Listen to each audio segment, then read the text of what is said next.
Pues buenas tardes, muchas gracias por su asistencia. Agradecemos una vez más a Fundación Caja Almendralejo su colaboración y su contribución a la vida cultural de Badajoz. Agradecemos la colaboración a la Fundación Juan Uña y en particular a su presidenta, doña Fátima Rubio Murciano, que no la veo por aquí, creo que todavía no ha llegado. Pero también saludamos a algunos de los patronos que veo por aquí, presentes de la Fundación Juan Uña. La Fundación Juan Uña para la Educación y el Desarrollo de Extremadura se inspira de los principios de la Institución Libre de Enseñanza. La presentación de hoy forma parte de un ciclo que venimos desarrollando desde el año pasado, titulado Educación, Cultura, Ciencia, 1876-1936, el legado de la Institución Libre de Enseñanza. Un ciclo organizado por el Ateneo de Badajoz en colaboración con la Fundación Juan Uña.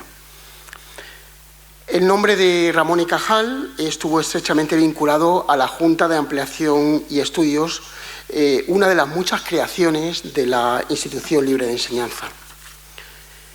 Si quieren conocer algunas de las actividades de este ciclo que se ha desarrollado, les invitamos a consultar el canal YouTube del Ateneo de Badajoz, donde podrán conocer mejor a figuras como Matilde y Rubén Landa, de la primera generación, particularmente Rubén Landa, de la primera generación de la ILE, Tomás Romero de Castilla, fundador del Museo Arqueológico Provincial de Badajoz, instituciones como la Residencia de Señoritas, de la mano de Encarnación Lemos López, que también estuvo aquí el año pasado, para hablarnos de otra creación de la ILE, ¿no? Que fue muy pionera para la presencia de las mujeres, para que los años 20 del siglo pasado accediesen a la universidad.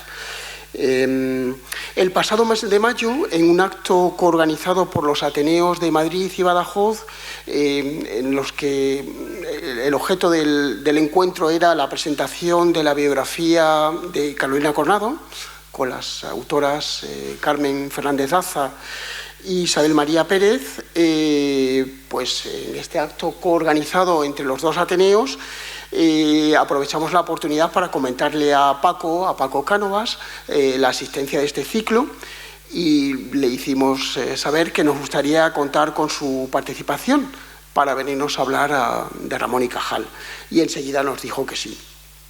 Se trata pues de un acto colaborativo entre los Ateneos de Madrid y de Badajoz, y puesto que Francisco Cánovas es presidente de la sección de Ciencias Históricas del Ateneo de Madrid y José Rayo es secretario de la sección. Los Ateneos funcionan por secciones, por departamentos, ¿no? Y entonces, pues aquí tenemos una representación de la sección de Ciencias Históricas del Ateneo de Madrid. Así que muy agradecido a ambos por estar aquí entre nosotros. Les voy ahora a empezar a presentar a Francisco Cánovas Sánchez. Es doctor en Historia y Premio Nacional de Historia de España. Ha sido profesor en varias universidades españolas y su director general en el Ministerio de Cultura. Ha sido también un colaborador y ha trabajado estrechamente con una de las grandes figuras de la historiografía española contemporánea, don José María Jover, y ha formado parte también de diversas fundaciones, Francisco Cánovas, organizaciones no gubernamentales que promueven actividades culturales y solidarias. Es autor de numerosos estudios históricos, sociales y culturales. Entre sus publicaciones destacan los partidos políticos en la era isabelina, el Partido Moderado, los decretos de nueva planta en los países de la Corona de Aragón, la Reina del Triste Destino, yo, Manuel Azaña, tomo la palabra, la biografía de Benito Pérez Galdós, que está disponible, si lo desean, aquí en venta, la figura de Manuel Chávez Nogales, Barbarie y Civilización, también está disponible aquí, Barbarie y Civilización en el siglo XX. Para dar un pequeño resumen y no abusar del tiempo, y en febrero del próximo año, recién salido del horno, saldrá a la calle un nuevo libro de Paco Cánovas, titulado Siempre estuvimos aquí, la lucha de las mujeres por la igualdad, y que trata de las mujeres españolas que durante los siglos XIX y XX protagonizaron el proceso de la transformación demográfica, económica, educativa, social y cultural. Y según me comentaba Paco, muchas de las figuras que están en el libro son mujeres poco conocidas. Entonces, pues eso, va a ser un libro bastante interesante e innovador, ¿no?, por las figuras que van a aparecer, y que se destina también a un público joven, para que puedan conocer un poquito la historia de esto a caballo entre el siglo XIX y XX, de dónde venimos en ese ámbito y de todos los obstáculos que han tenido que superar las mujeres para llegar hasta hoy, hasta la situación en la que nos encontramos hoy. Así pues, vamos a iniciar este acto, esperamos que disfruten del mismo, y ya sin más demora le voy a pasar la palabra a José Rayos Menárguez. Ah, sí, a Paco Cánovas, de acuerdo, vale. Pues ya paso directamente la palabra a Paco Cánovas, y muchas gracias por estar aquí, por haber aceptado la invitación. Pues muchas gracias a todos ustedes por estar aquí. Yo estoy muy contento de participar en esta actividad de los compañeros del Ateneo de Badajoz, con la colaboración de las fundaciones que están patrocinando ese ciclo que me parece imprescindible, ya que Badajoz tuvo Extremadura una presencia importante en la institución libre de enseñanza, que no es muy conocida ni reconocida. Santiago Ramón y Cajal es una de las grandes personalidades de la España contemporánea. Científico extraordinario, fue asimismo un excelente maestro universitario y un ciudadano comprometido con el progreso de España. Este libro lo hice cuando la pandemia, cuando la encerrona gorda aquella que tuvimos en marzo del 2000, en la pandemia del COVID-19. Me di cuenta lo importante que es la labor de los científicos, y que muchas veces no tenemos sensibilidad para apreciar su trabajo, que es fundamental para la construcción de un país moderno. Y en ese contexto yo conocía parcialmente la obra de Ramón y Cajal, sobre todo la parte literaria, sus memorias. Me puse a investigar con el propósito de que el libro estuviese dedicado, como lo está, a los científicos españoles. Creo que todos los gobiernos recientes han apoyado poco a la ciencia española, y debía ser un objetivo prioritario de las próximas etapas. El libro, como el anterior que hice de Galdós, o después con Chávez Nogales, inserta la biografía de Ramón y Cajal en las coordenadas históricas, sociales y culturales de su tiempo, ya que, como decía José María Jover, así se pueden apreciar mucho mejor determinados matices, como ahora veremos. Ramón y Cajal nació el 1 de mayo del 1852, en Petilla de Aragón. Petilla de Aragón, municipio navarro, porque, aunque está en el Alto Aragón, en un litigio que hubo en la época medieval, pasó a depender de Navarra. Sus padres eran Justo Ramón Casasús y Antonia Cajal Puente, de la Res. La infancia de Cajal transcurrió, luego veremos por qué se terminó imponiendo el nombre de Cajal frente a Ramón y Cajal. Transcurrió en pequeños pueblos del Alto Aragón, donde su padre desempeñaba la actividad de auxiliar sanitario, inicialmente. Era un hombre con mucho coraje, con mucho empeño, y se terminó licenciando en medicina. Por aquel tiempo, en la infancia y en la juventud, Cajal fue acrisolando su personalidad y sus inquietudes. Era un chico inteligente, rebelde, obstinado y muy activo, que disfrutaba trepando árboles, escalando montañas y observando con atención, decía él, lo diré después, el brillante festival de la naturaleza. A su juicio, su patria chica fue Ayerbe, un centro comercial importante de la zona. Dice concretamente en sus memorias: mi verdadera patria es Ayerbe, donde pasé el periodo más crítico y más plástico y creador es decir, los años desde los 8 a los 17 años. Según Pedro Leinentralgo, historiador de la ciencia, ya en la juventud de Cajal va acrisolando las condiciones del futuro científico. Un joven muy observador, muy atento, muy analista de las condiciones de la naturaleza, los eclipses, hace unas descripciones sobre los eclipses, el impacto del ferrocarril.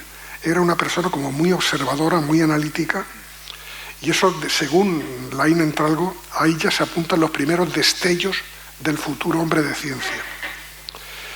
En el 61, con 10 años, estudia los estudios secundarios en Huesca, que superó de forma discreta y con más de una bronca con los profesores, sobre todo algunos profesores bastante antiguos que él no aceptaba, ¿no? Y se enfrentaba a ellos sin ningún rubor, ¿no?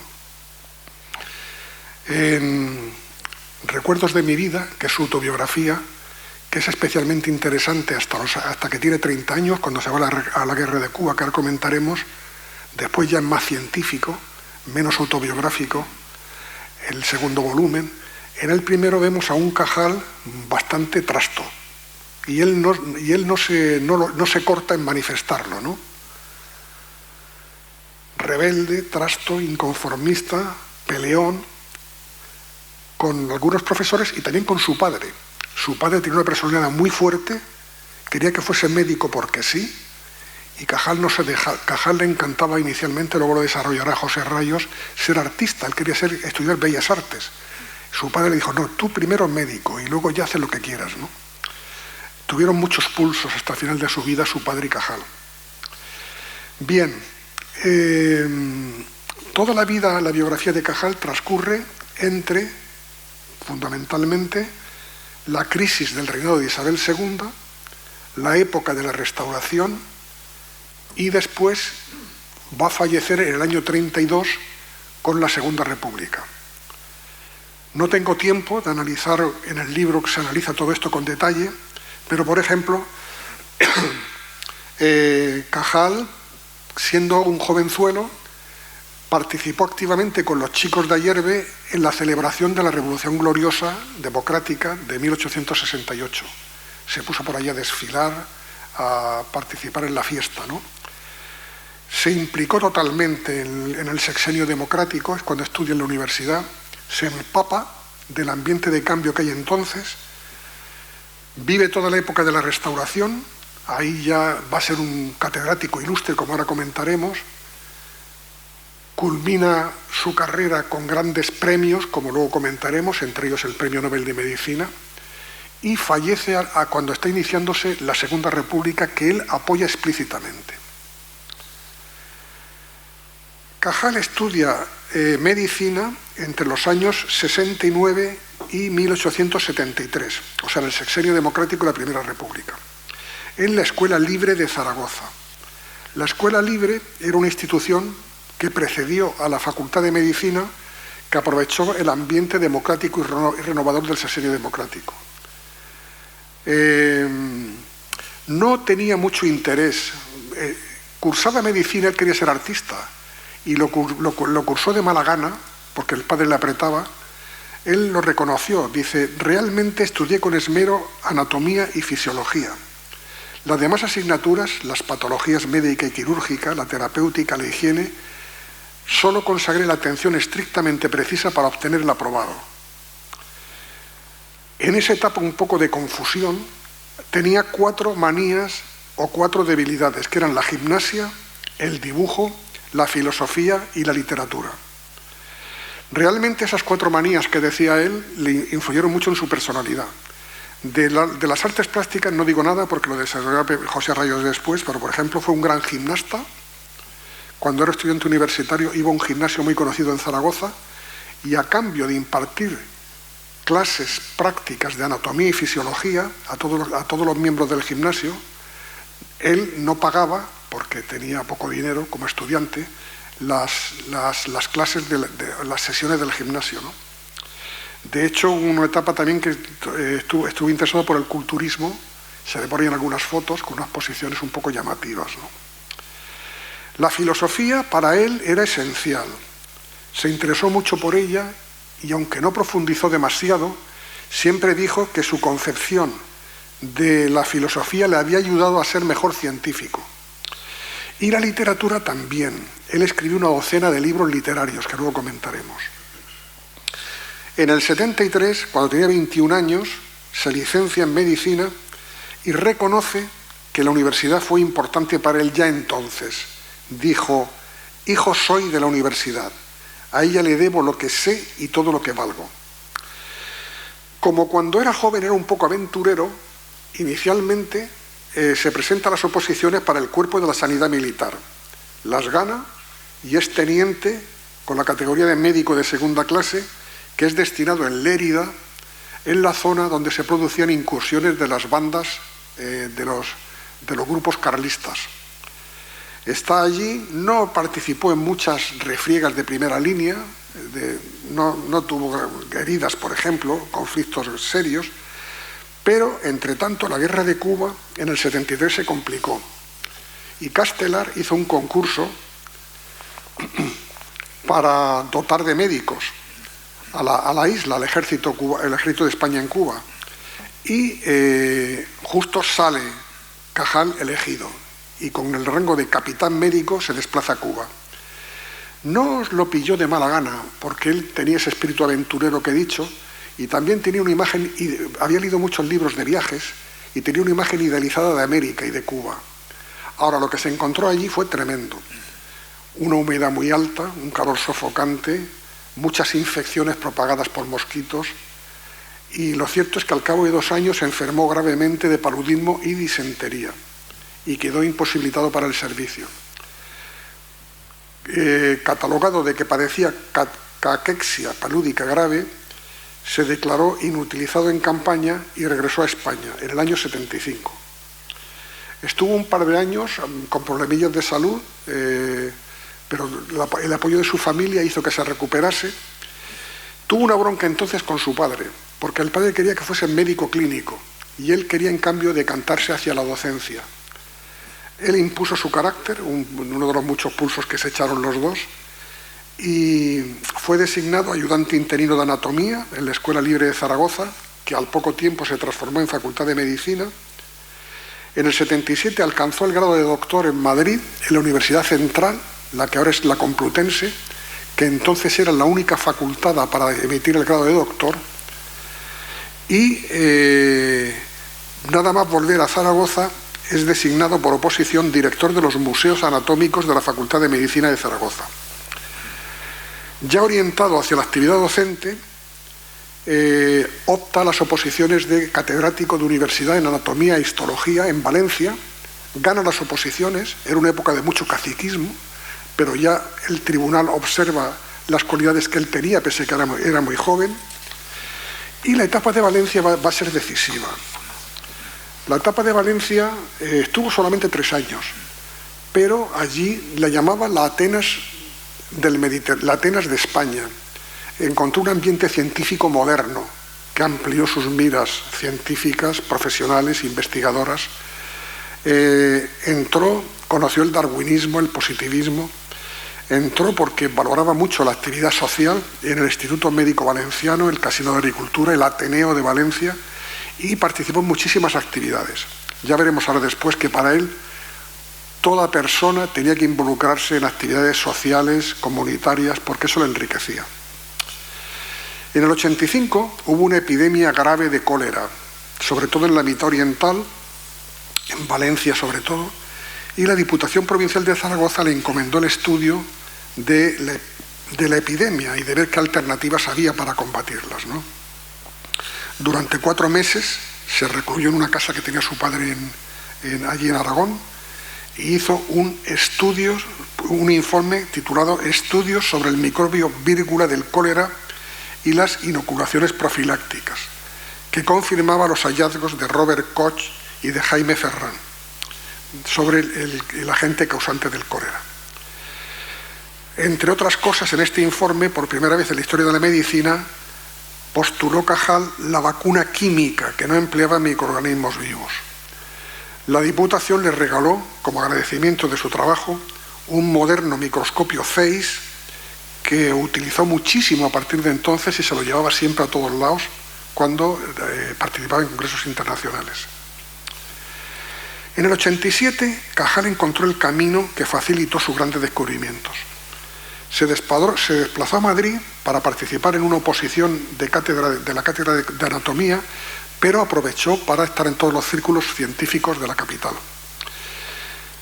En el domicilio del doctor Luis Simarro, otro gran investigador y ateneísta, conoció las preparaciones realizadas por el método Golgi, el descubrimiento de la técnica de coloración argéntica, así llamada por el empleo de nitrato de plata, que fue decisivo para sus futuras investigaciones.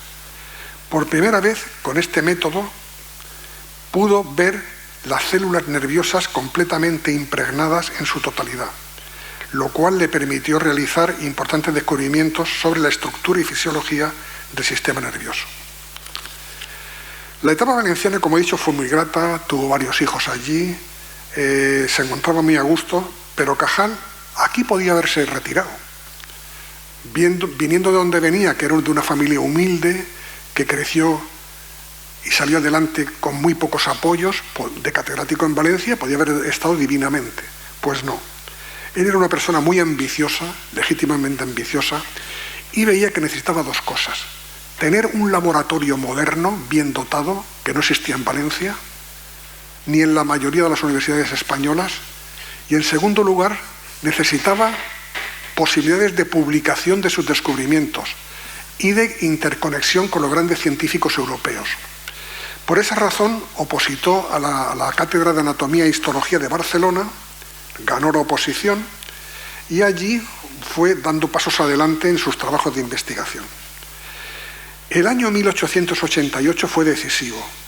Él lo llama mi año cumbre, en sus memorias, mi año de fortuna. Todo el esfuerzo de trabajo que había realizado, y con el método Golgi, dio como resultado el descubrimiento de la teoría neuronal, que postulaba la transmisión del impulso nervioso por contacto, no por el sistema reticular que estaba establecido hasta entonces.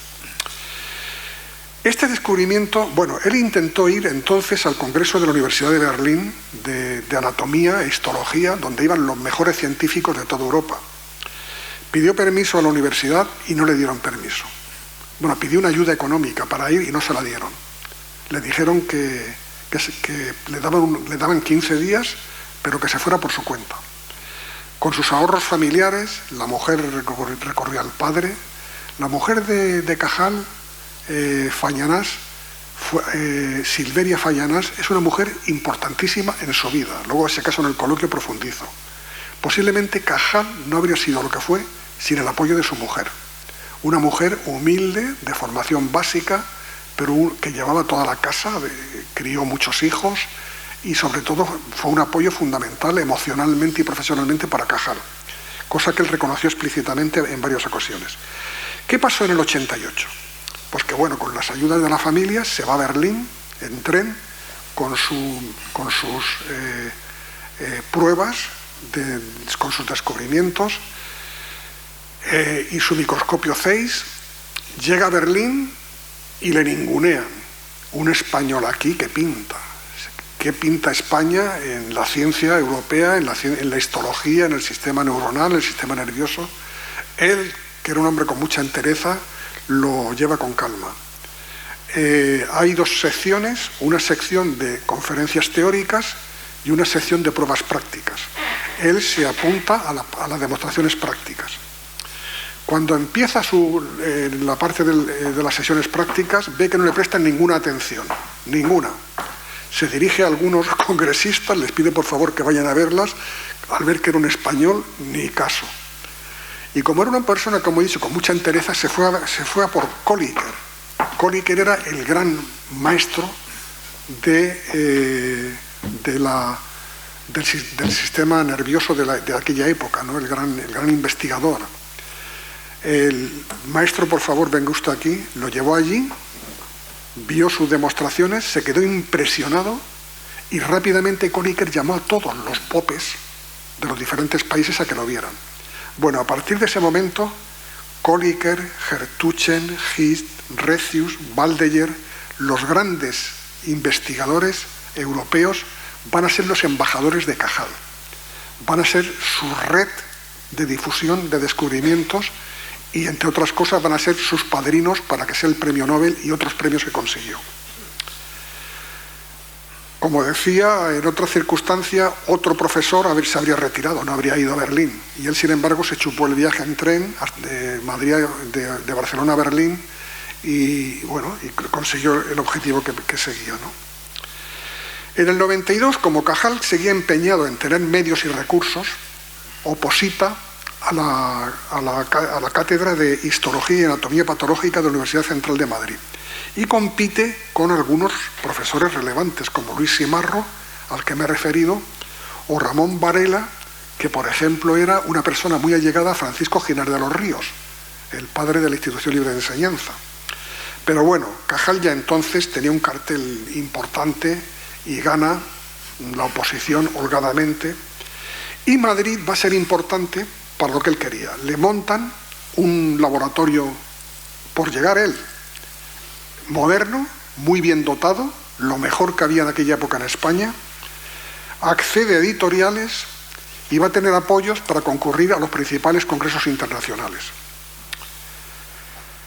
En el 97, Cajal ingresa en la Real Academia de Ciencias Exactas, Físicas y Naturales y pronuncia un discurso sobre los fundamentos racionales y condiciones técnicas de la investigación biológica, que se publicó un poquito después con el título Reglas y consejos sobre investigación biológica, que alcanzó una gran popularidad y fue muy traducido.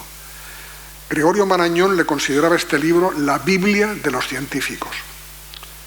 A partir de entonces empezó a ser distinguido por numerosas instituciones, recibió el premio Moscú en 1900, la medalla Helmholtz en Alemania en 1905 y el premio Nobel en 1906. El gobierno de España le concedió la Gran Cruz de Isabel la Católica y la de Alfonso XII. En aquella época, en muchos ambientes universitarios, jóvenes y culturales, Cajal era un héroe. ¿Por qué Cajal en vez de Santiago Ramón y Cajal? Fue cosa de Kolliker. Kolliker, cuando le conoce en Berlín, pensaba que Santiago y Ramón eran nombres y Cajal era el apellido. Y empezó a denominarlo Cajal, Cajal, Cajal, y además, para diferenciarlo de su hermano, que también firmaba como Ramón y Cajal, ya opta por Cajal, va a quedarse con Cajal. Como he dicho antes, Cajal siempre cultivó las relaciones sociales y culturales. Decía que todo profesional tenía que conocer los aspectos básicos de las disciplinas humanistas y relacionarse con la comunidad. En Barcelona, en Valencia, en Madrid participó en las tertulias de los cafés más conocidos, por ejemplo en Madrid el Café Suizo, que estaba en la esquina de la calle de Alcalá con la calle Sevilla, que Galdós describe mucho en sus novelas. También participó mucho en el Ateneo, Científico, Literario y Artístico de Madrid. Ingresó en 1890 con el carné número 6084, iba a la biblioteca, que tenía muy buenos fondos científicos, a las conferencias de Galdós, de Salmerón, de Azcárate, era un gran admirador de Gumersindo Azcárate, de Costa, amigo de Costa también, eran paisanos, y de Moret. Moret le quiso nombrar ministro. Bueno, termino primero con el Ateneo. En el Ateneo, ¿por qué un señor que es catedrático en la universidad, que participa en los congresos internacionales más importantes, sin embargo, da conferencias y cursos en el Ateneo? Porque pensaba que era esencial que los ciudadanos, la gente de a pie, tuviese cultura literaria y científica, que eso era fundamental para que hubiese una valoración social de la ciencia. Por eso impartía allí sus cursos y competía con su novia, me he pasado a Galdós, con Pardo Bazán, que sí fue novia de Galdós, competía en número de, a ver quién tenía mucho número de alumnos, ¿no?, en los cursos. Es que Pardo Bazán tenía mucho tirón en los cursos que organizaban en el Ateneo. Bien, en el Ateneo fue presidente de la sección de ciencias, vicepresidente, y en unas elecciones que hubo, hacia 1912, un grupo de socios lo presentaron de candidato a presidente del Ateneo. Y le ganó al conde de Romanones, que era presidente del gobierno, le ganó Cajal. Pero después de haber ganado, dijo, mira, es mejor que alguien más joven, con más impulso, con más energía, dirige el Ateneo. Dio un paso atrás. Moret, que fue un presidente del Ateneo, Segismundo Moret, durante casi 20 años presidente del Ateneo en diferentes momentos, lo quiso nombrar ministro. Cajal inicialmente no lo veía y la forma de rechazarlo fue: le voy a pedir tanto, le voy a hacer una carta a los Reyes Magos tan importante que me va a decir que es imposible. Entonces le dijo: mira, Segismundo, me tienes que triplicar el presupuesto del Ministerio de Educación, era de Instrucción Pública y Bellas Artes, lo que le ofreció. Me tienes que multiplicar el presupuesto, tienes que modernizar las infraestructuras de las universidades, tienes que crear laboratorios, tienes que esto, lo otro. Y ante su sorpresa, cuando terminó de decirlo, Moret le dijo: pues sí, lo tienes, sé ministro y te daré todo, yo me pelearé en el Parlamento para que te dé todos esos medios.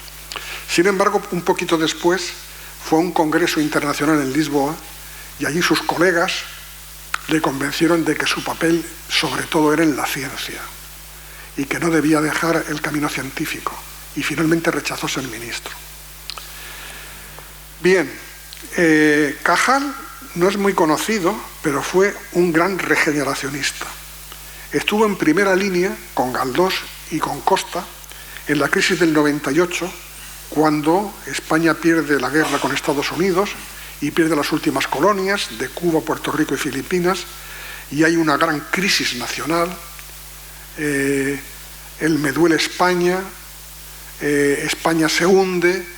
Él va a dar un paso al frente y dice: de derrotismo nada.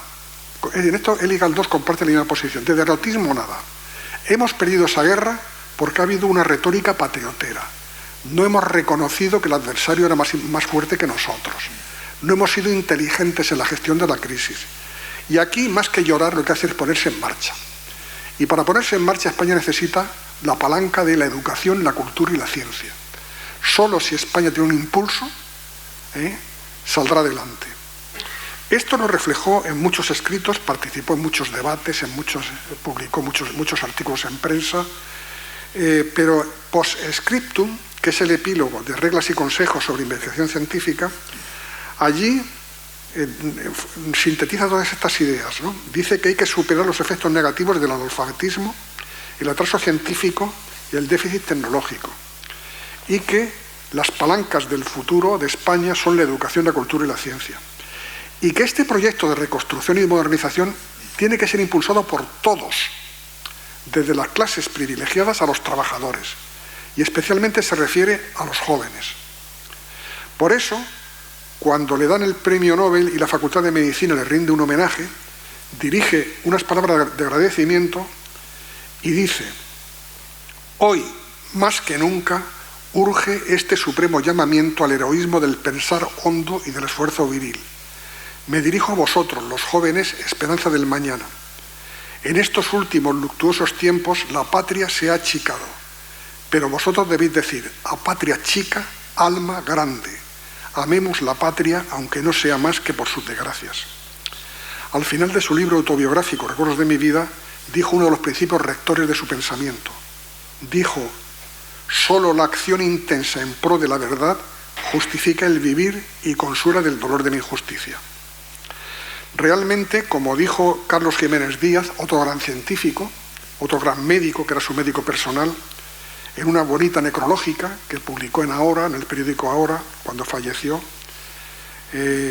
dijo Jiménez Díaz: hasta los últimos días de su gloriosa vida de 82 años, Cajal ha seguido leyendo, escribiendo y latiendo su corazón con los destinos españoles.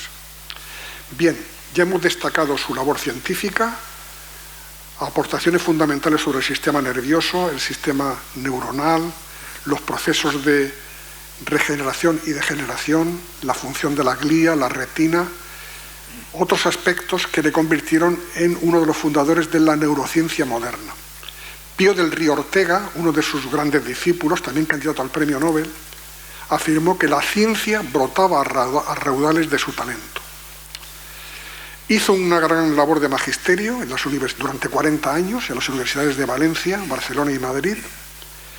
Formó varios miles de profesores y de investigadores que constituyeron la Escuela Neurológica Española, que muchos llaman la Escuela de Cajal, y en sus memorias recalcó que todo maestro, todo profesor tenía que comprometerse con sus alumnos para formarlos profesionalmente y formarlos como ciudadanos. Decía que eso era la función esencial. El cumplimiento de tan capital función constituye, decía, la más notable ejecutoria del investigador y el más preeminente título de gratitud de los compatriotas. Entre sus discípulos sobresalieron el que he dicho, Pío del Río Ortega, Nicolás Achúcarro, Rafael Lorente de No, otro candidato al premio Nobel, Francisco Tello y Fernando de Castro, así como también las primeras mujeres científicas. Cajal apoyó a las primeras mujeres científicas, Laura Foster, Manuela Serra, Soledad Ruiz Capillas, María Luisa Herreros. ¿Qué hay detrás de Cajal? Pues detrás de Cajal hay una personalidad muy potente, de un hombre humilde y trabajador, siempre fue muy humilde y muy trabajador, un obrero de la ciencia, le gustaba llamarse, dotado de una gran fuerza, una gran entereza y una gran perseverancia.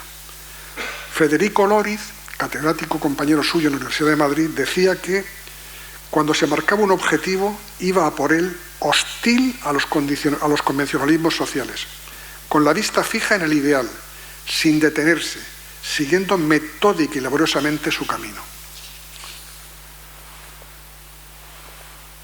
Él era consciente de la importancia de la pedagogía y dejó 200 libros importantísimos en su materia, de los cuales solamente voy a mencionar el Manual de Histología, publicado en 1889, el Manual de Anatomía Patológica, 1890, y su obra más importante, Textura del Sistema Nervioso del Hombre y los Vertebrados, de 1904. Cajal tenía una visión global de la literatura, la ciencia y el arte. Pensaba que estaban interrelacionadas.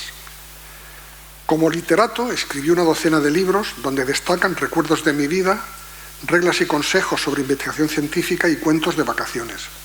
Los cuentos de vacaciones se leen muy bien, es una mezcla de literatura y de ciencia. ¿Por qué esta labor literaria? Él, que era un gran científico, que estaba metido en 20 fregados, porque pensaba que tenía que transmitir a los jóvenes su experiencia, su vivencia, su ejemplo. Por eso se adentra en este campo. Y como ahora después comentará José Rayos, fue también un gran artista. Él, de hecho, quería ser artista, estudiar Bellas Artes antes que médico. Lo cierto es que su condición de artista le ayudó a ver más allá de lo que veía en el microscopio. No aceptó ser ministro, voy terminando ya, pero no pudo decir que no a ser presidente de la Junta para Ampliación de Estudios e Investigaciones Científicas, que, como ha dicho Iván, fue una de las criaturas principales de la Institución Libre de Enseñanza. Durante un cuarto de siglo, Cajal estuvo al frente de esta institución, que hizo una labor tremenda. Más de 2.000 jóvenes investigadores de todos los perfiles, ahí estaban Azaña, Besteiro, Juan Negrín, profesionales de todas las ciencias y de las humanidades, estudiaron en Europa, en los laboratorios más punteros, en las mejores universidades, para traer la experiencia europea a España y renovar la Universidad Española. Realmente la Junta creó grandes instituciones como el Instituto Nacional de Ciencias Físico-Naturales, que dirigía el propio Cajal, el Centro de Estudios Históricos, Ramón Menéndez Pidal, con Américo Castro, entre otros, la Residencia de Estudiantes, que fue un gran foro cultural, la Estación de Biología del Guadarrama, la Transmisión de Investigaciones Paleontológicas y Prehistóricas, la Misión Biológica de Galicia, la Asociación Española de Laboratorios y la primera Universidad Internacional de Verano de Santander. Algunos analistas llaman a esta etapa, que se cierra en el año 36, la edad de plata de la cultura y la ciencia. Javier Moreno Luzón, el reciente Premio Nacional de Historia, la ha calificado como la segunda edad de oro de España, porque a su juicio las contribuciones que hicieron españoles relevantes en la literatura, Galdós, en la ciencia, Cajal, y muchos otros, nos pusieron a un primer nivel internacional. En suma, Cajal fue un ciudadano ejemplar, comprometido con los retos educativos, culturales y políticos de España. Un gran maestro que formó a varias generaciones de universitarios y un científico que dejó un legado que ha trascendido a su tiempo, Todavía hoy en la literatura científica, el científico español más citado hoy es todavía Santiago Ramón y Cajal, cuando hace más de 100 años que hizo sus descubrimientos. Algunos defienden la falsa falacia de que la sociedad actual no tiene nada que ver con el pasado, que constituye una realidad nueva desvinculada de la historia inmediata. Se equivocan completamente. La cultura histórica, afirmó Benedetto Croce, tiene por fin conservar viva la conciencia que la sociedad humana tiene del propio pasado, es decir, de su presente, es decir, de sí misma, de suministrarle lo que necesite para el camino que ha de escoger, de tener dispuesto cuando por esta parte pueda servirle en el porvenir. El legado de Santiago Ramón y Cajal constituye una referencia imprescindible para el impulso y la renovación de la política científica de la España democrática. Muchas gracias.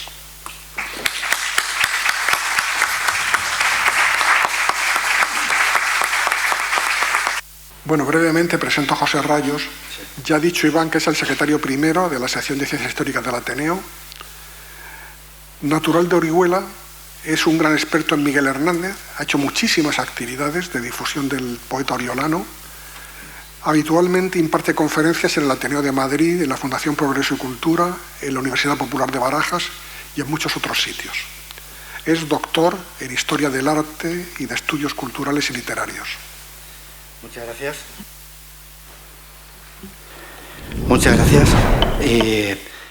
Nada, pues en primer lugar agradecer al Ateneo de Badajoz la invitación y a participar en este ciclo sobre el legado de la Institución Libre de Enseñanza y en esta conferencia sobre Ramón y Cajal, sobre la presentación del libro de Paco Cánovas, en el cual he colaborado en la parte en la que está relacionada el arte con Santiago Ramón y Cajal, ¿no?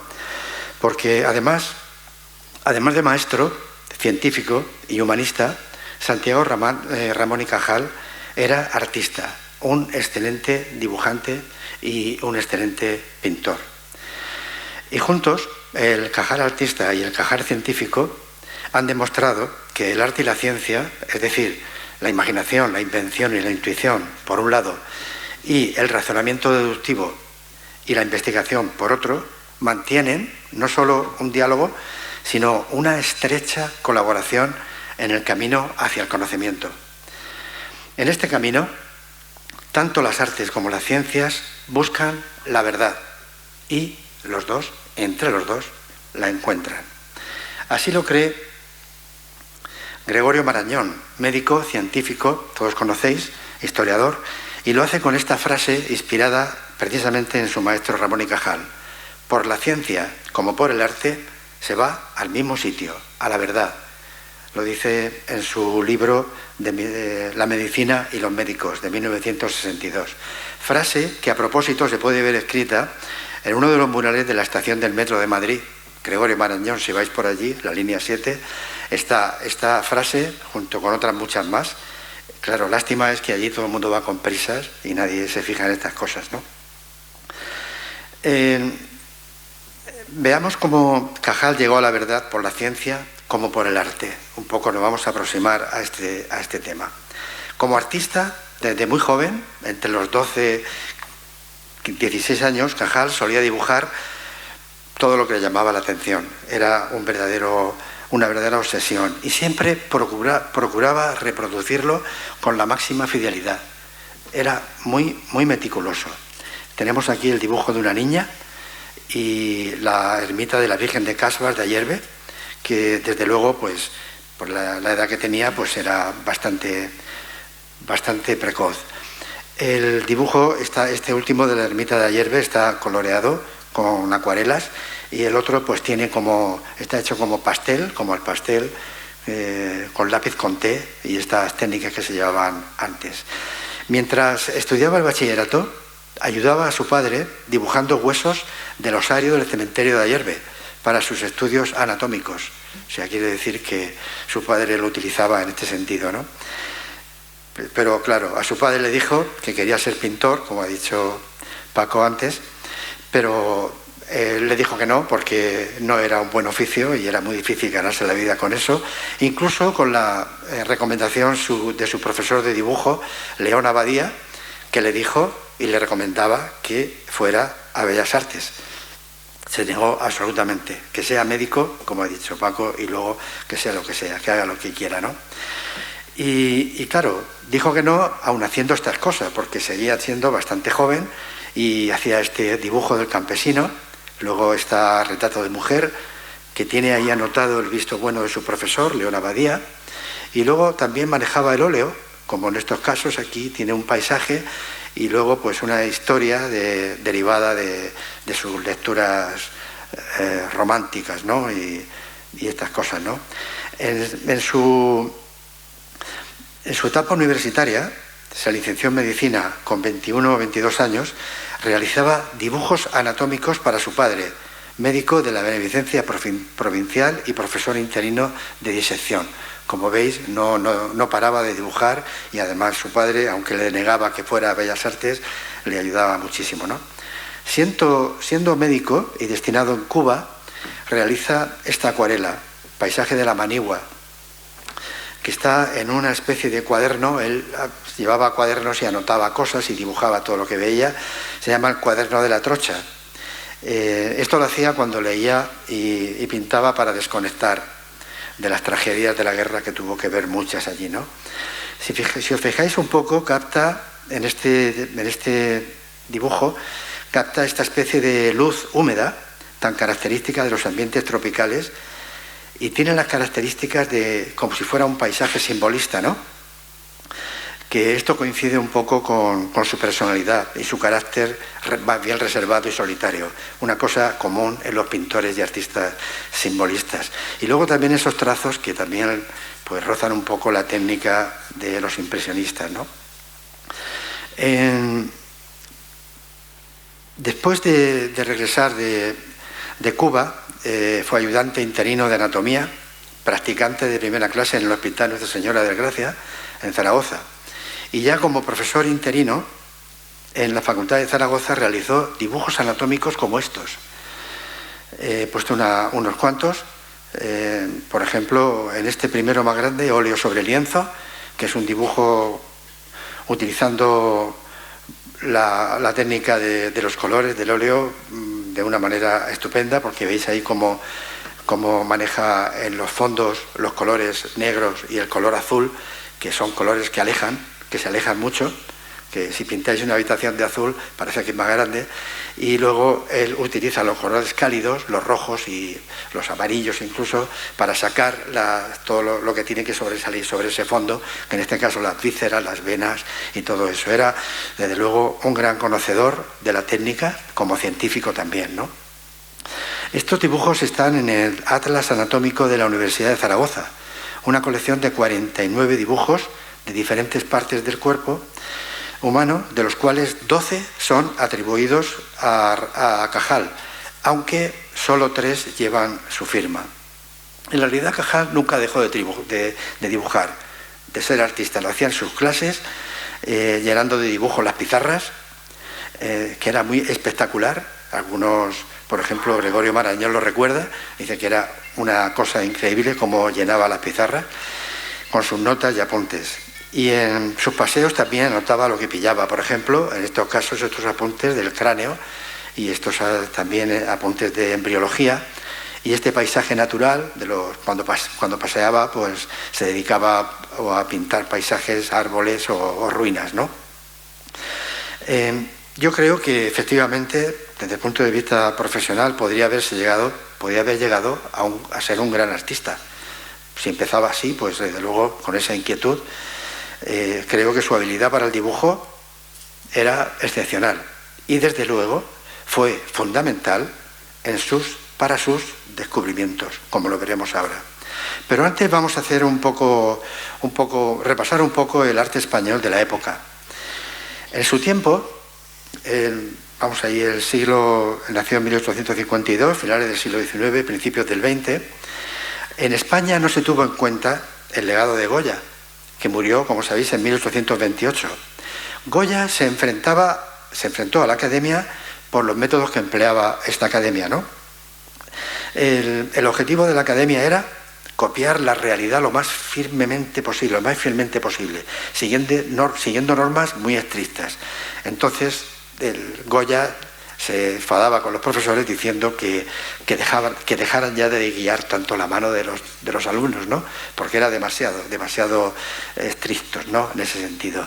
España no se portó muy bien porque, la verdad, si sabéis, las pinturas negras de Goya, que estaban en la Quinta del Sordo, fueron rescatadas por los franceses, que sabían de sus historias, porque si llega a ser por los españoles, cuando se derrumbó aquella casa que estaba al lado del Manzanares, pues hubiera ido también, estas pinturas hubieran desaparecido. Así, para la Academia, y también para gran parte de Europa, el mejor artista era el que copiaba la naturaleza y el cuerpo humano con más exactitud. Siempre lo mismo. Por tanto, como consecuencia, las vanguardias no fueron bien recibidas. En Europa tampoco, en un principio. En España, mucho menos. El impresionismo fue uno de los estilos más criticados de toda la historia. Cuando apareció fue como una especie como un pecado, ¿no? Todo el mundo lo criticó. Tal vez el más criticado del mundo, pero al final se reconoció y se admitió. En España, mucho más tarde, ¿no? Tardó mucho más en reconocerse el impresionismo. Federico Madrazo, que veis aquí en el retrato de Isabel II y el de la condesa de Vilches, pues es se puede decir que resume la estética del siglo XIX en España. Cajal, fiel a su tiempo, estaba totalmente integrado en el estilo y el gusto de su época. Su obsesión, la exacta representación objetiva, es decir, la copia perfecta. Un deseo legítimo, pero en mi opinión, una aspiración que está más cerca de la ciencia que del arte, como ahora veremos, ¿no? Cajal solo creyó, con el tiempo, hacer posible la copia perfecta porque estaba obsesionado con captar el instante fugitivo, el momento fugitivo de todo. Cuando descubrió la fotografía, y dijo, pues esto es maravilloso, esto es lo que yo quería conseguir, que no conseguía ni con los pinceles ni con el lápiz, ¿no? Él decía que era una maravilla que superaba en mucho a las reconocidas 7 maravillas del mundo. Su curiosidad de científico le llevó a estudiar a fondo el fenómeno. Era muy curioso, desde luego, ¿no? Lo practicó, escribió una historia de la fotografía, investigó y contribuyó al desarrollo de su técnica, escribiendo también un texto dedicado a la fotografía de los colores. O sea que su voluntad de científico estaba al mismo tiempo que la del arte, se complementaba perfectamente. Veamos algunos ejemplos de sus fotografías. Pues bueno, fotografías familiares. Aquí tenemos un selfie de la familia que está con el interruptor, que entonces lo llevaba en la mano, y es muy graciosa porque están todos así un poco distraídos. Bueno, también hay una foto, un selfie también de él, más joven. Esta es la casa donde nació, que es precisamente, la fotografió en una de sus excursiones, ¿no? Y luego aquí esta foto curiosa, que es en la Galería Vittorio Emanuele de Milán, que desde luego está muy bien hecha porque tiene la profundidad de campo y tiene allí muy bien hecha con este primer plano y este último plano. Era curioso y también le gustaba experimentar con la fotografía. Es verdad que el invento de la fotografía provocó una revolución en el mundo del arte y lo cambió para siempre, desde que se inventó la fotografía y se desarrolló, sobre todo a mediados del siglo XIX. Muchos artistas, más de lo que parece, se sirvieron de sus posibilidades técnicas para realizar sus trabajos. Sí, hay muchos que copiaban de fotografías, en blanco y negro, y luego las copiaban, tenían la referencia ahí, y luego ya le daban los colores y esas cosas, ¿no? Por ejemplo, Corot, Millet, incluso Delacroix, que fue un gran entusiasta de la fotografía. Sobre todo, los artistas advirtieron una cosa, que la fotografía reproducía la realidad mucho mejor que sus pinceles, exactamente igual que Ramón y Cajal se dio cuenta, ¿no? Por tanto, ¿qué hicieron? Pues algunos, vamos a decir que no todos, abandonaron el impulso mimético y comenzaron a permitirse todas las licencias, pero Cajal no. Cajal no se permitió ninguna. Su arte, su dibujo, siempre pretendía conseguir la exacta representación objetiva. Para él, todo lo demás no era arte. Baudelaire dijo que copiar la realidad no era arte. Y por supuesto, dijo él que la fotografía, por supuesto, tampoco era arte, ¿no? Luego rectificaría al final. Comentaré brevemente lo que pensaba Cajal del arte moderno, no mimético, que para él era lo que él calificaba el no arte. En su libro, El mundo visto a los 80 años, que terminó de escribirlo en 1934, condena con cierta vehemencia, más bien mucha vehemencia, las bárbaras vanguardias, decía él, las que según él profanan la excelsa hermosura del arte perenne. Las calificaba como la degeneración de las artes. Al arte moderno lo consideraba una lepra, son citas textuales. Él está a favor de los buenos pintores, los de antes, los que acataban sumisos los cánones inmutables legados por la antigüedad. Esa era su aspiración, ¿no?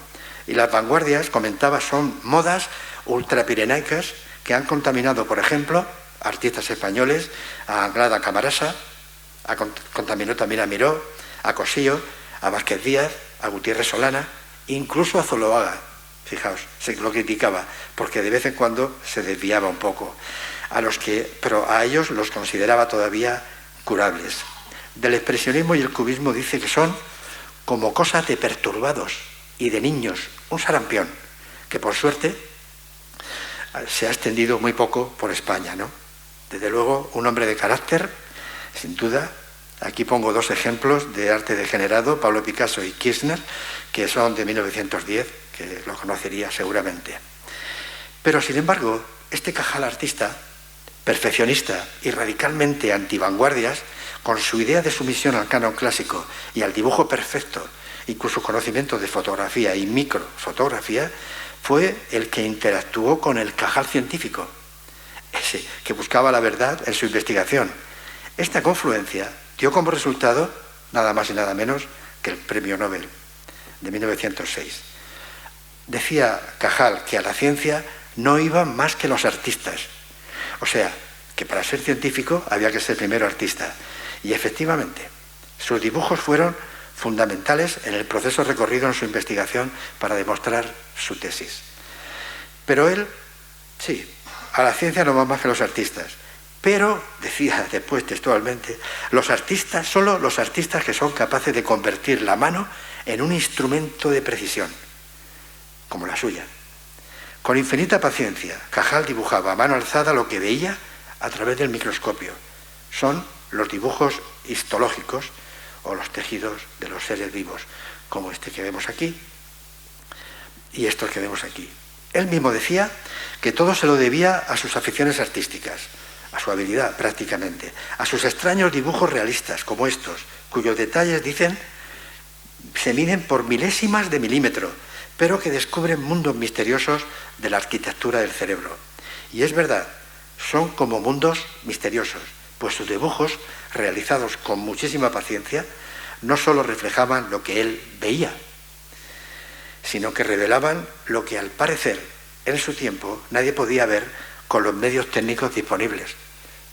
Este era el misterio de Cajal. El microscopio y la microfotografía en aquellos años no estaba precisamente muy desarrollado. Es decir, él, con sus dibujos y su insistencia en dibujar con mucha paciencia lo que veía a través del microscopio, vio que las neuronas se comunicaban entre sí por contacto, no por continuidad. Cajal y sus dibujos contribuyeron a la victoria definitiva de la teoría neuronal frente a la teoría reticular, que en aquel tiempo estaban enfrentadas de alguna manera, ¿no? Es decir, Cajal pudo ver y dibujar con precisión los espacios que separan las neuronas, las hendiduras sinápticas, además de las espinas dendríticas, detalles muy difíciles o casi imposibles de advertir con los medios técnicos de la época. Esto lo dicen también algunos investigadores. Por esta razón, los científicos de su tiempo no se fiaban de él. Nadie entendía que Cajal presentara dibujos en vez de fotografías. Presentar dibujos para demostrar una teoría, pues tenía que estar apoyado por algo mucho más evidente, ¿no?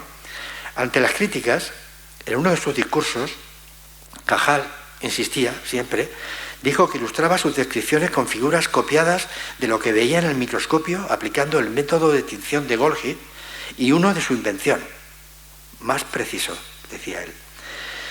Cajal, con sus dibujos realistas, con la microfotografía poco desarrollada en su tiempo, con sus esquemas aclaratorios y con el método inductivo propio de toda investigación, llegó a la verdad. Años más tarde se comprobó que sus dibujos reflejaban eso, la verdad, tenía razón. Gregorio Marañón dijo que su aptitud para el dibujo estaba por encima de lo común y sus esquemas aclaratorios superaban a los de los investigadores mejor dotados de su tiempo. Son, decía Gregorio Marañón, sin hipérbole, maravillosos. Y hablaba y echaba de menos sus clases en la universidad, que desde luego era espectacular cómo rellenaba la pizarra con este tipo de dibujos y que seguramente volvería loco a los alumnos, ¿no? Pero me pregunto yo, ¿de verdad dibujaba lo que podía ver en el microscopio o iba un poco más allá de lo que veía? Una sospecha. Al parecer, la microfotografía, esta foto la podemos ver, no era capaz de apreciar muy bien lo que él dibujaba. Y como ya he dicho, por tanto, muchos investigadores dijeron que sus dibujos eran solo interpretaciones artísticas. Esta era la microfotografía, pues es un poco difícil deducir de ahí, pero claro, su método científico de ir poco a poco aproximándose a lo que él iba buscando, pues fue dibujándolo al mismo tiempo, ¿no? Según algunos investigadores, otra vez lo digo, no soy yo solo, en otros estudios lo hacen, salta a la vista, está bastante claro lo formalmente cerca que están los dibujos de Cajal de la estética de las vanguardias más degeneradas, Quilpo-Devers, la diapositiva. Sus dibujos histológicos se acercan formalmente a la abstracción y viceversa. Solo es una coincidencia, claro, ¿no? Pero yo voy a ir un poco más lejos, pues no solo se parecen en la forma, hay algo más. Coinciden en sus propósitos, en sus intenciones. Algunos creemos que Cajal dibujaba lo que probablemente él mismo no podía ver con claridad, pero sí intuir. Y esto era también lo que pretendían los artistas degenerados de finales del siglo XIX y principios del XX, aquellos que se alejaban de las academias, ¿no? Por ejemplo, los simbolistas, que se adentraban en los misterios de la mente y de la naturaleza para intentar descifrar sus secretos y misterios, sin buscar la perfección del dibujo. Si veis el arte simbolista, pues es más bien el color lo que predomina. Los impresionistas, que desbordaban la línea buscando la luz. Los expresionistas, que pintaban conflictos y estados de ánimo y los reflejaban en sus dibujos y retratos, ¿no? Los cubistas, que mostraban todos los planos en uno solo. Los surrealistas, que representaban la irrealidad de los sueños. Y después los abstractos e informales, cuya espiritualidad o locura le llevó a romper todas las reglas establecidas, buscando no sé qué, etcétera, etcétera. Todos pretendían ir un poco más allá de lo que veían. Esto es lo que hay que ver en este tipo de arte. Y se dejaban llevar por la imaginación, la invención y la intuición para realizar sus obras, mejor dicho, sus extrañas obras. Algo parecido hacía Cajal, que dibujando lo que veía y también lo que creía ver aproximándose, cada día se acercaba un poco más a la verdad, hasta que, siempre guiado por la razón, llegó a un límite, o llegaría a un límite. Y para ir más allá, se dejó llevar, pienso, por la intuición, para demostrar su teoría. Lo que dibujaba sin ver, con claridad, era verdad. Estos son teorías de algunos científicos, incluso dicen eso, ¿no? Porque era imposible ver aquello, pero él tuvo que dar ese paso intuitivo, ¿no? Ramón y Cajal, artista y científico, contemporáneo del arte degenerado de Kandinsky, pintor que dibujaba y pintaba la música, y de Joan Miró, que después de pintar lo que veía se dedicó a pintar lo que no veía, es decir, los misterios del subconsciente, no tuvo tiempo de conocer, entre otros, la obra de Pollock. Si lo hubiera visto, se hubiera llevado una gran sorpresa al ver cómo se parece, por ejemplo, este cuadro a lo que hacía él, más o menos a lo que veía él en el microscopio, ¿no? A este lío. O sea que este cuadro está realizado pues mediante la técnica más o menos azarosa o intuitiva, incluso caótica, del action painting o el dripping. O sea, Cajal diría, la degradación total del gusto, una regresión del cerebro humano. Si lo miramos bien, sus dibujos neuronales son realistas y abstractos a la vez. Y hay algo más que una coincidencia. Bueno, esto es una cariñosa crítica a Cajal y a su intolerancia, ¿no? Porque, claro, él condenaba, como he dicho antes, todas las vanguardias, que yo creo que las vanguardias que se dejaban llevar por la intuición y por la razón, en el arte en sí, en todo el arte, en las creaciones del espíritu, yo creo que no deberían de existir las exclusiones ni los apartados. Todo es un mismo campo de acción y lo que hay son desplazamientos y cada uno hace estas cosas, inventa por la intuición, por la copia, por lo que sea. No deberían de existir las exclusiones. Una crítica cariñosa a Cajal. En el arte todo es posible, pero parece que en la ciencia también. Fotografía, dibujo y ciencia, sus tres pasiones, colaboraron en su investigación. Con la fotografía captaba al instante, con el dibujo intentaba copiar exactamente lo que veía y con la ciencia buscaba la verdad. Años después, con microscopios más evolucionados, se comprobó que tenía razón, más o menos en los 50 o los 60. Yo pienso que Cajal, en algún momento, con su mirada de artista, tuvo que dejarse llevar, no solo por lo que veía y copiaba, algo más. Creo que la lógica inductiva de su investigación iba acompañada de una pequeña dosis de intuición. Lo que dibujaba era difícil de apreciar. A destacar también que utilizó la analogía, pues hablaba de paisajes neuronales, jardines neuronales, mariposas del alma, incluso, ¿no? Y sabéis que en el Renacimiento se creía en aquello de que mediante la analogía y la intuición también se llegaba al conocimiento. Importante el uso de la analogía, en este caso de Cajal. Aquí tenemos a Cajal, que precisamente detrás tiene uno de sus dibujos histológicos, pero parece un mural de Miró, que realmente llama la atención. Cajal copiaba y llegaba a dibujar apoyándose en esquemas, lo que yo creo que no podía ver con claridad, pero sí intuir esa pequeña distancia, ¿no? Y ese instante entre lo que no se ve con claridad y lo que se intuye es un lugar mágico. Los artistas lo saben, o lo sabemos.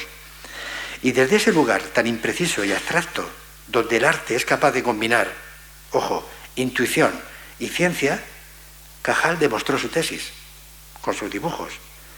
Ese lugar está habitado fundamentalmente por artistas y poetas, pero también por científicos, lo demuestra Cajal. La imaginación es la primera cualidad del artista y con Cajal coincido que también la del científico. Como dice Marañón, por la ciencia como por el arte, también el degenerado, se llega al mismo sitio, a la verdad. Muchas gracias.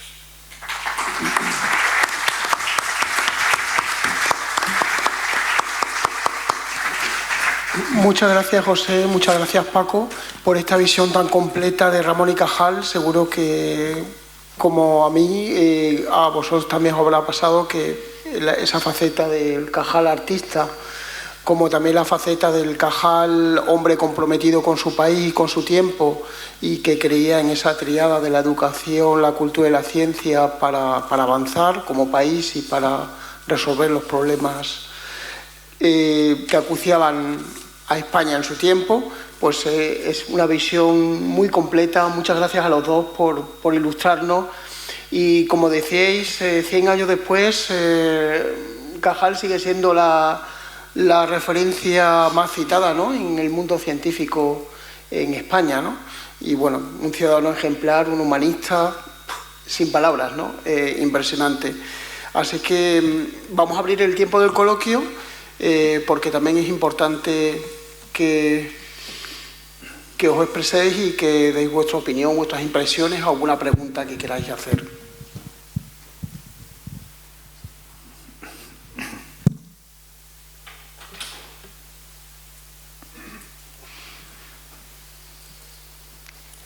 ¿Sí?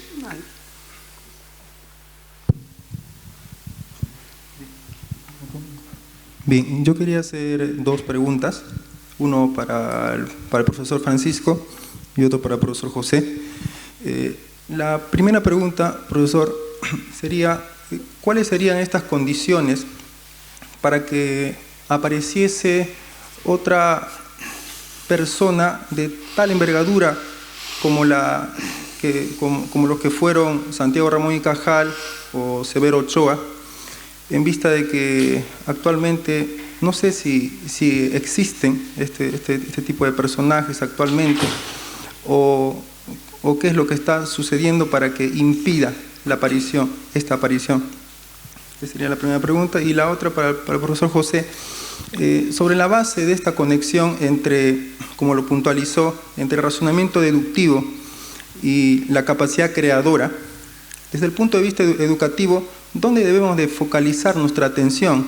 ¿En personajes como Cajal, que son superdotados, o quizá en los infradotados, o quizá en los que están en la media estadística, que sería la gran mayoría y que tal vez sería donde la focalización que más nos interesa, porque llevamos mucho tiempo teniendo como ejemplo a grandes personajes? A mí me encanta perseguirlos, por cierto, pero no hay un avance generalizado de la sociedad desde el punto de vista educativo. ¿No será que nos estamos ahí como sociedad equivocándonos de atención?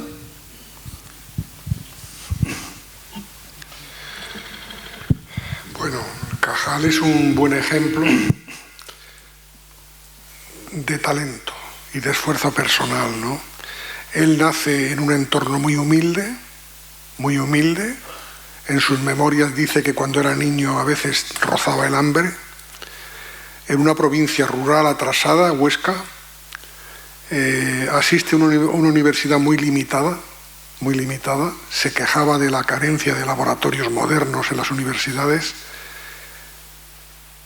Hubo algunos profesores, evidentemente, que le ayudaron a crecer, en Valencia, en Madrid, en Barcelona, pero los medios que tenía en su entorno, en su etapa de crecimiento, no eran los mejores. Y sin embargo salió adelante. Yo creo que su entereza, su talento, su capacidad de lucha, su ambición fue determinante, ¿no? Creo que ahora hay muchos más medios que entonces, sin duda, ¿no? Pero bueno, no siempre los medios son necesarios, pero no siempre son suficientes. Sí, efectivamente el arte y las... Vamos, se puede decir que todas las creaciones del espíritu, ¿no?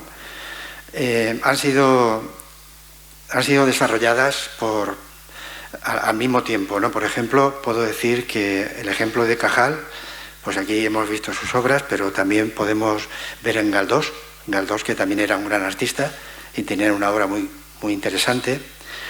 Pues puedo recordar también a Miguel Delibes, que un gran escritor, pero su primer empleo fue de dibujante, ¿no? Y tiene muy buenas obras.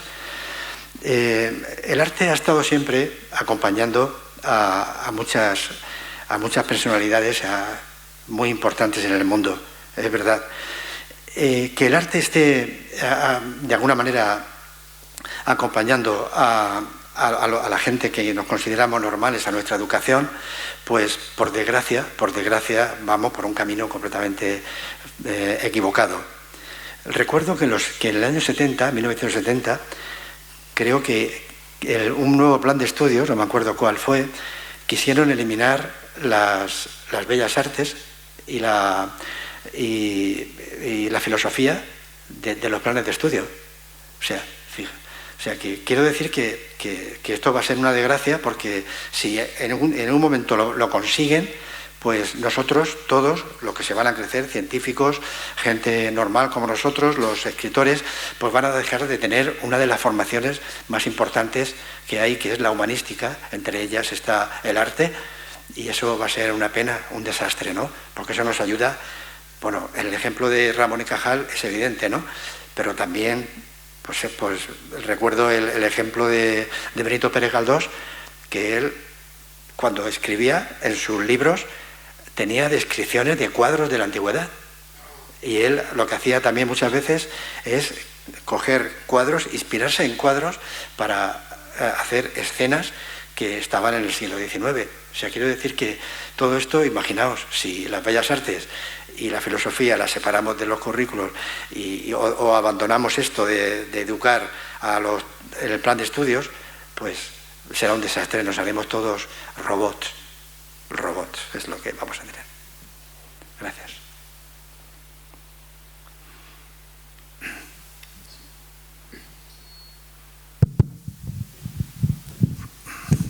Buenas tardes. Cuando Santiago Ramón y Cajal va a la sociedad, a Berlín, a la Sociedad Anatómica Alemana, a presentar sus estudios, en ese momento tiene 37 años. Mi pregunta es, ¿qué idiomas hablaba? ¿Hablaba francés? ¿Hablaba alemán? Es que lo ignoro. Conozco la vida de Cajal, igual que la mayoría de los presentes, pero ese dato me sorprende, porque me sorprende que en su biografía siempre está la dificultad para hacerse entender allí en Alemania. Y me cuesta tanto desprecio de unos científicos. Yo he pensado que quizá no conocía ni francés ni alemán. Quizá ustedes puedan ilustrarme. Dominaba bastante el francés. De hecho, por ejemplo, en algunos discursos de agradecimiento cuando recibió premios en Inglaterra, su discurso fue en francés, ¿no? El premio, por ejemplo, cuando el premio Nobel, por ejemplo, ¿no? Después tenía rudimentos, manejaba la jerga científica, por así decirlo, la nomenclatura en inglés y en alemán, pero básicamente él se manejaba en francés. Y cuando tenía intereses por algunos estudios, buscaba el apoyo de traductores. Las secretarias que siempre tuvo, dominaban alemán, francés e inglés. Las dos hermanas que fueron secretarias suyas, la primera fue Lidia Falcón, que realmente era Lidia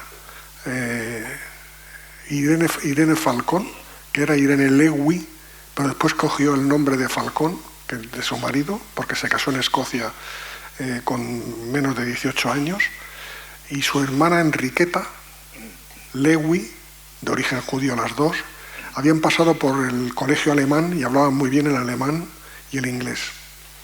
Y eso para él era fundamental. Pero él se defendía en francés bastante bien.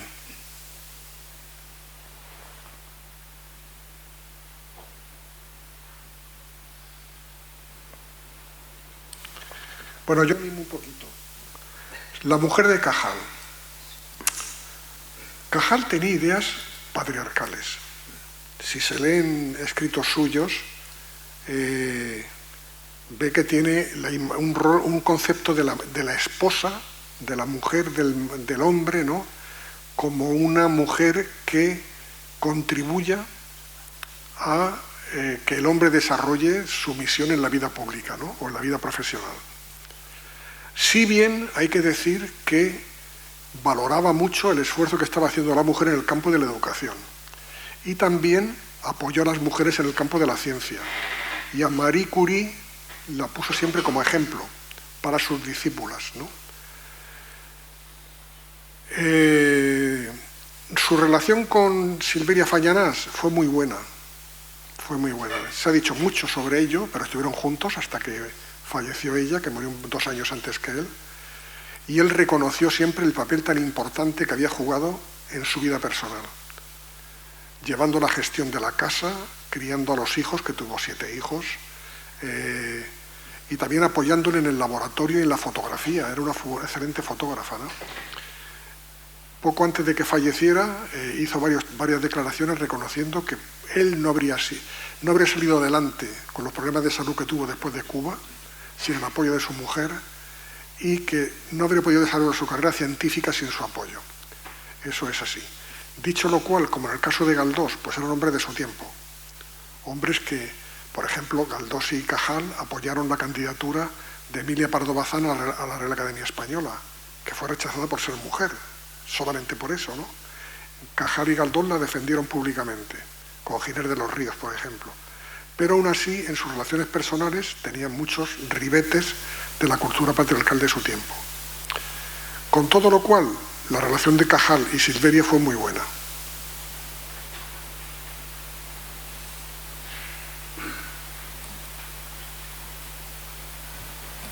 ¿Más preguntas? En relación con la ciencia, Paco, has mencionado antes que no hay en España, a nivel de la administración, de los diferentes gobiernos, una conciencia suficiente de la importancia que tiene la ciencia, ¿no?, para un país. ¿A qué se debe eso? Porque en la España del 78 siempre hemos dicho que la España democrática, que se europeiza, que debe mucho a esa inspiración de la institución libre de enseñanza, pero parece que la ciencia no ha seguido esa importancia que tenían. Has mencionado antes nombres muy importantes, por supuesto Severo Ochoa, Negrín, figuras que iban al extranjero, que eran figuras europeas, y lo que se ve en España, que todos estos grandes científicos que hemos tenido en España, pienso en Valentín Fuster, están todos fuera de España, o Mariano Barbacís, que ha vuelto, pero ha estado también mucho tiempo fuera. Entonces, ¿por qué no hemos retenido esa lección de ese legado de la institución libre de enseñanza, de la importancia de la ciencia? Porque yo creo que aquí en España nos acordamos de Santa Bárbara cuando truena. Es decir, yo creo que cuando la pandemia hubo una conciencia general de que el trabajo de los científicos era importante, de los médicos. Ahora con la DANA, con el desastre que ha habido en la Comunidad Valenciana, también se valora la importancia que tiene todo esto, de corregir, por ejemplo, con tecnología adecuada, esos torrentes naturales sobre los que se han construido ciudades, ¿no?, y que es inevitable que suceda lo que ha pasado. Pero luego yo echo en falta que por parte de los gobiernos de derecha y de izquierda se considere la ciencia con la importancia que tiene, que es esencial para construir un moderno proyecto de país, es esencial, crucial. Y sin embargo tenemos muchos jóvenes por ahí, ¿no? Hay un supuesto programa de recuperación de talentos, pero en mi opinión funciona muy poco, ¿no? Yo creo que es una asignatura pendiente y es un problema grave que tenemos. Etapas donde ha habido una apuesta decidida por la ciencia, la Segunda República, en sus apenas 5 años, ¿no? También es verdad que ahí los científicos en general vieron una oportunidad de desarrollo y hay una veintena de científicos como Juan Negrín, que antes que nada era un gran científico formado en Alemania de primerísimo nivel, director de laboratorio con la Junta de Ampliación de Estudios, y otros muchos. Con él se formaron, con Negrín, Ochoa y algunos otros importantes, ¿no? La Segunda República en 5 años hizo una apuesta fortísima por la ciencia, pero después no prosiguió. El CSIC, que se crea en el año 38, en plena guerra, no siguió la estela de Cajal. Bueno, desmantela prácticamente la escuela de Cajal y tardará muchos años en recuperarse. Al frente del CSIC, de facto, al secretario general, porque el presidente era el ministro, el secretario general era un pope del Opus Dei, José María Alvareda, ¿no?, enemigo acérrimo de la escuela de Cajal y de la institución libre de enseñanza, ¿no? Habrá que esperar a los años 60-70 para que ese panorama cambie.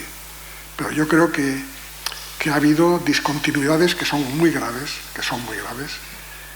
Hoy sigue siendo una prioridad que los gobiernos apuesten por la ciencia. Ahí nos va el futuro. Esto es así. Y el reconocimiento del papel social de los científicos.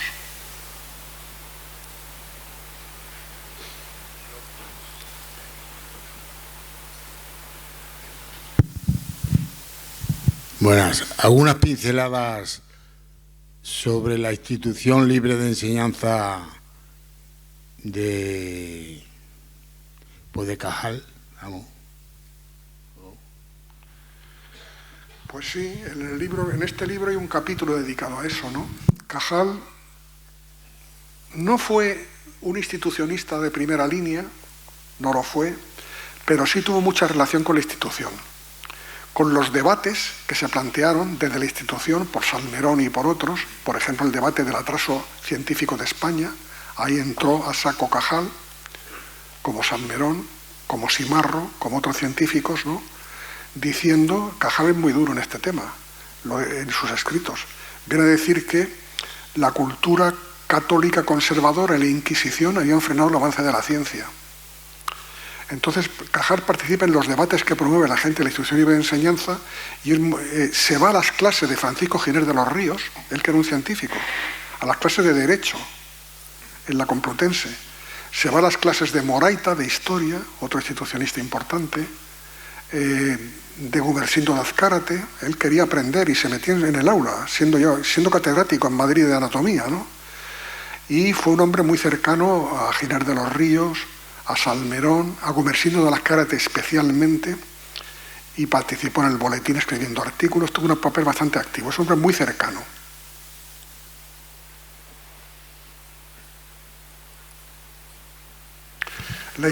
La Institución Libre de Enseñanza, me alegro mucho que aquí se esté trabajando ese tema, fue importantísima en la España contemporánea para la renovación de la cultura, la educación, la ciencia. No se ha valorado el importante papel que tuvo como entidad privada que era. Es una entidad privada que se crea en un momento muy regresivo al comienzo de la Restauración, con el ministro Orobio interviniendo en la universidad con un plan censor, pero va a ser un motor, sobre todo apoyándose luego en los gobiernos progresistas, liberales progresistas de Sagasta, va a ser un motor de innovación educativa. Y productos de ella pues es la Junta para Ampliación de Estudios e Investigaciones Científicas, el Instituto Escuela, la Residencia de Estudiantes, muchísimas instituciones proceden de la ILE. Y yo creo que se hace muy bien Badajoz de reivindicar el papel tan importante que tuvieron en el comienzo de la ILE extremeños ilustres. Me parece, esto no se conoce bien y está muy bien que se reivindique. Primero, muchas gracias por venir, por asistir.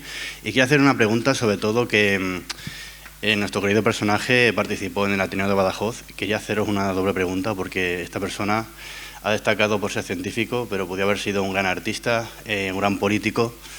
Y si hubiera sido en un universo paralelo, que hubiera sido artista o hubiera sido un gran político en este caso, quería relacionar estas dos preguntas, porque el Ateneo de Badajoz o los restos de Ateneos destacan por propiciar lo que es la literatura, la cultura en general, como decías, a pie de calle, a pie de las personas, que es una cosa paradójicamente que en estos tiempos tenemos gracias al Internet, gracias a los medios culturales, y según mi opinión yo creo que se podía hacer mucho mejor a nivel infraestructuras, políticas en general actual, si existiera un Ramón y Cajal ahora mismo y personas similares. ¿Creéis que habría oportunidades que volvieran a ser ministros o gente así de grandes escritores que tuvieran puestos en la cultura en vez que fuera dedo? Muchas gracias.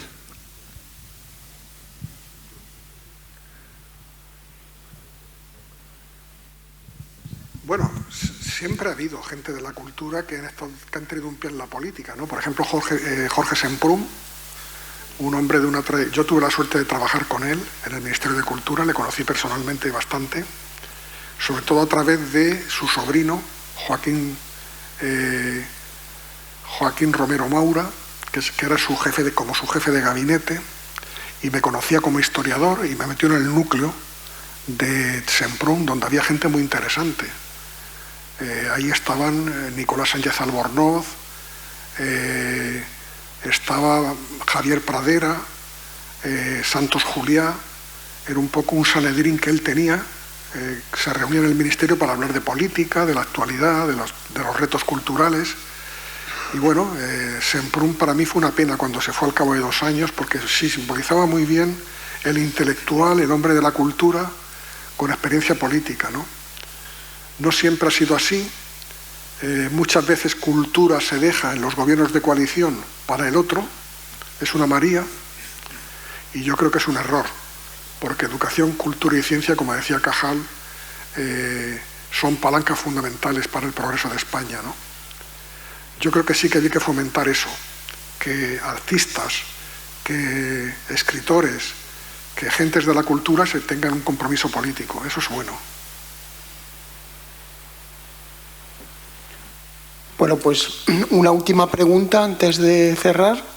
¿Alguien quiere hacer alguna pregunta? Agustín.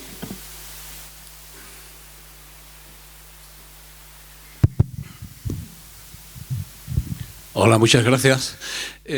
Quisiera preguntarle, antes que nada, no hay congreso o publicación de neurociencia en Estados Unidos, de neurología o de neurocirugía, en la que no comiencen citando a Cajal. Eso es obligado porque tienen auténtica reverencia y el nivel que tienen es altísimo. Estoy hablando del año 2024, altísimo. Siempre citan a Cajal o dicen algo de Cajal, siempre. Aquí han estado a punto, creo que no lo consiguieron, de unos fondos buitres, quedarse con su casa enfrente del Retiro para hacer apartamentos turísticos. Una diferencia brutal entre dos formas de las sociedades de entender que es uno de los 4 o 5 científicos más importantes de la historia. Y en mi opinión, cuando estoy hablando de los más importantes de la historia, estoy hablando de Newton, Darwin, Einstein y Cajal. El problema es que nació en España. El problema o la suerte para los españoles, pero es realmente un cerebro excepcional. Y en este sentido va la pregunta dirigida a usted, que me ha encantado la visión que ha dado del arte en Cajal. Se podría hacer, puesto que ahora ha hablado de analogías, se podría hacer una analogía que a mí me ha recordado inmediatamente entre los dos cerebros, los dos talentos, las dos formas de entender la ciencia, la literatura y el arte, entre Cajal y Leonardo da Vinci.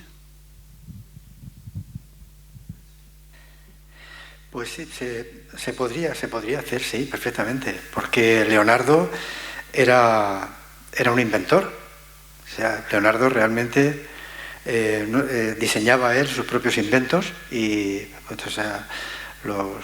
era algo espectacular. Yo creo que hay un paralelismo entre estas dos personas, ¿no? En este sentido. Hombre, más dirigido al arte, o sea, ha sido más conocido en el campo del arte Leonardo da Vinci, ¿no? Que lo que se dice, que lo que acabo de decir yo de Ramón y Cajal, que casi nadie conoce esa particularidad que tiene tan cercana al arte, ¿no? Y tampoco conoce lo que le debe al arte su premio Nobel.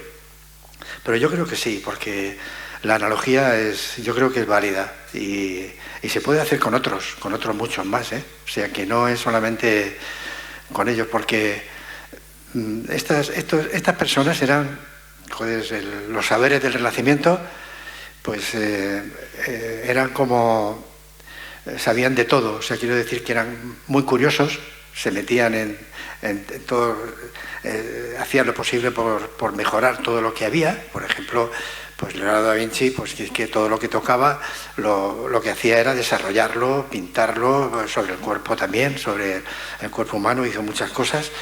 Y todo eso pues tenían que ser los dos caracteres bastante parecidos en este sentido, ¿no? Por lo meticuloso que era uno y lo meticuloso que era el otro. Y también la analogía es que, pues que los dos, siendo científicos, se puede decir cada uno en su tiempo, a los dos tenían una mano prodigiosa para pintar. O sea, te quiero decir que esa relación me gustaría que se diera en más fenómenos hoy, que estuvieran las bellas artes estuvieran más cerca de lo que se está investigando, por ejemplo, ahora con la historia de la inteligencia artificial, que nos estamos separando mucho de las humanidades, ¿no? O sea, creo que son dos ejemplos, una analogía perfecta para mí. Muchas gracias. Sí. Pues muchas gracias a todos por su asistencia, muchas gracias a nuestros ponentes por haber puesto la luz sobre una figura tan de actualidad, tan necesaria y tan inspiradora. Muchas gracias.